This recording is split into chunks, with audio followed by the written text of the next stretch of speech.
તો આગળ સમાચારમાં વાત કરીએ તો અમદાવાદથી સમાચાર સામે આવી રહ્યા છે। અમદાવાદમાં મજૂરના મોતનો સિલસિલો યથાવત જોવા મળ્યો છે।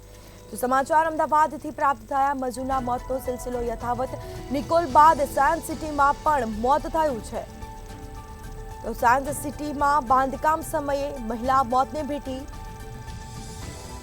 તો કન્સ્ટ્રક્શન સાઇટથી પટકાતા મહિલાનું આખરે મોત થયું છે। તો યુકો બેંકની સાઇટ પર શ્રમજીવી મહિલાનું મોત થયું છે। સમગ્ર મામલે તપાસ પણ હાથ ધરાઈ છે। 22 વર્ષીય વક્તા કુમારી અગરી નામની મહિલા મોતને ભેટી। નિકોલ બાદ સાયન્સ સિટીમાં પણ મોતની ઘટના બની છે। તો વધુ વિગતો માટે સંવાદદાતા શિવાંશુ સિંહ ફોન લાઈન પર જોડાઈ ગયા છે। જી, અમદાવાદમાં મજૂરોના મોતનો સિલસિલો યથાવત જોવા મળ્યું છે, શું માહિતી? ચોક્કસ કહી શકાય કે જે રીતે નિકોલમાં 2 દિવસ પહેલા જે મજદૂરની સાઇટ કન્સ્ટ્રક્શન સાઇટ ઉપર પટકાઈને મોતની ઘટના સામે આવી હતી, ત્યારબાદ હવે સાયન્સ સિટીમાં જે છે તે યુકો બેંકની બનતી સાઇટ ઉપરથી એક 22 વર્ષની જે મજદૂર મહિલા જે છે તે પટકાતી તેમની મોત જે છે તે નીપજ્યું છે। કારણ કે 30 એપ્રિલના રોજ જે છે તે મહિલા પટકાઈ હતી ને તેને ગંભીર ઇજા પહોંચતા તેને સારવાર હેઠળ હોસ્પિટલમાં ખસેડવામાં આવ્યો હતો ને પરંતુ ગઈકાલે જ્યારે સારવાર દરમિયાન તેમની મૃત્યુ પામી ગઈ છે। સૌથી મોટો સવાલ ત્યાં ઉભો થાય છે કે વારંવાર આ રીતની મૃત્યુ શું કામ થાય છે? કારણ કે જે રીતે જે કન્સ્ટ્રક્શન સાઇટો હોય છે તે કન્સ્ટ્રક્શન સાઇટો ઉપર ક્યાંક ને ક્યાંક જે સુરક્ષાનો અભાવ હોય છે તેમને નેટ લગાવવામાં નથી આવતો। કારણ કે જે રીતે મજદૂરો કામ કરતા હોય છે તેના કન્સ્ટ્રક્શન સાઇટ ઉપર એક નેટ લગાવવાની વ્યવસ્થા ઊભી કરવામાં આવતી હોય છે, તે વ્યવસ્થા પણ ઊભી કરવામાં નથી આવતી।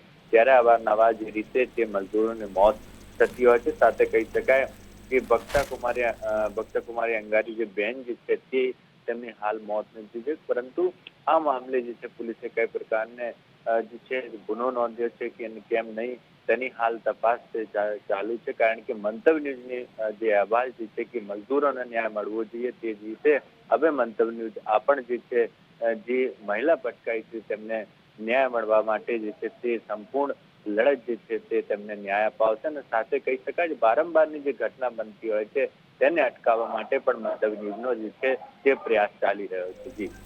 જી, કહી શકાય કે આ વારંવાર ઘટનાનું પુનરાવર્તન થઈ રહ્યું છે, તો બિલ્ડરો સામે કયા પ્રકારના પગલાં લેવામાં આવે? કારણ કે મજૂરો બહારથી અહીંયા કામ કરવા માટે આવતા હોય છે અને તેઓના મોત થતા હોય છે, પરંતુ કોઈ કડક પગલાં લેવામાં આવતા નથી। ચોક્કસ આ પ્રથમ ઘટના નથી। અમદાવાદ શહેરમાં અનેકો ઘટના બનતી છે। કારણ કે જેમ જેમ અમદાવાદ શહેર ડેવલપ થઈ રહ્યો છે તેમ તેમ કન્સ્ટ્રક્શન સાઇટોમાં જે છે તે કન્સ્ટ્રક્શન સાઇટ નવી ઊભી થઈ રહી છે। બિલ્ડર્સ નવી સ્કીમો બહાર પાડી રહ્યા છે। તેવામાં બહારથી રાજસ્થાન હોય, યુપી હોય કે બિહાર હોય, તમામ જે જગ્યાના જે મજદૂર હોય છે મજૂરી કામ કરવા માટે ત્યાં આવતા હોય છે ને સાથે તેમને 2 પૈસા મળે તેના માટે કામ કરતા હોય છે ને સાથે તેમને જીવના જોખમમાં નાખીને જે જ્યારે કન્સ્ટ્રક્શન કામ ઉપર કામ કરતા હોય છે તેમને કોઈ પણ પ્રકારની સેફટી આપવામાં નથી આવતી, તેવું પણ સાફ લાગી રહ્યો છે।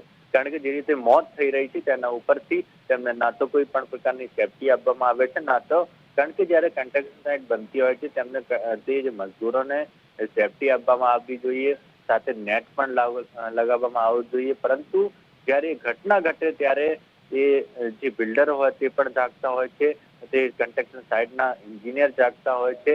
કારણ કે એના પહેલા કોઈ જાગતું જ નથી। કારણ કે આ લોકોને ક્યાંક ને ક્યાંક તેમને કોર્પોરેશનનો સપોર્ટ મળતો હોય છે, તે હપ્તો પહોંચાડતો હોય તેવું પણ લાગી રહ્યું છે। કારણ કે અવારનવાર જે ઘટના બનતી હોય છે તે ઘટનાના ક્યાંક ને કંઈ અધિકારી પણ સંડોવાયેલા હોય તેવું પણ સાફ લાગી રહ્યું છે। કારણ કે અધિકારીનો દેખાતું નથી। કારણ કે એ ઘટના પ્રથમ નથી, અનેકો વાર એ ઘટના ઘટતી હોય છે, તેના ઉપર પગલાં લેવામાં નથી આવતો, કોઈ પણ બિલ્ડર ઉપર પગલાં લેવામાં નથી આવતો। તે ક્યાંક ને ક્યાંક સાફ દેખાઈ રહ્યો છે, કોઈ ને કોઈ અધિકારી આમાં સંડોવાયેલો હોય તેવું પણ સાફ દેખાઈ રહ્યું છે। જી બિલકુલથી તમામ જાણકારી આપવા બદલ આપનો આભાર। તો સાયન્સ સિટીમાં બાંધકામ સમયે મહિલાનું મોત થયું છે। તો મહિલા મોતને ભેટી, કન્સ્ટ્રક્શન સાઇટથી પટકાતા મહિલાનું મોત થયું છે।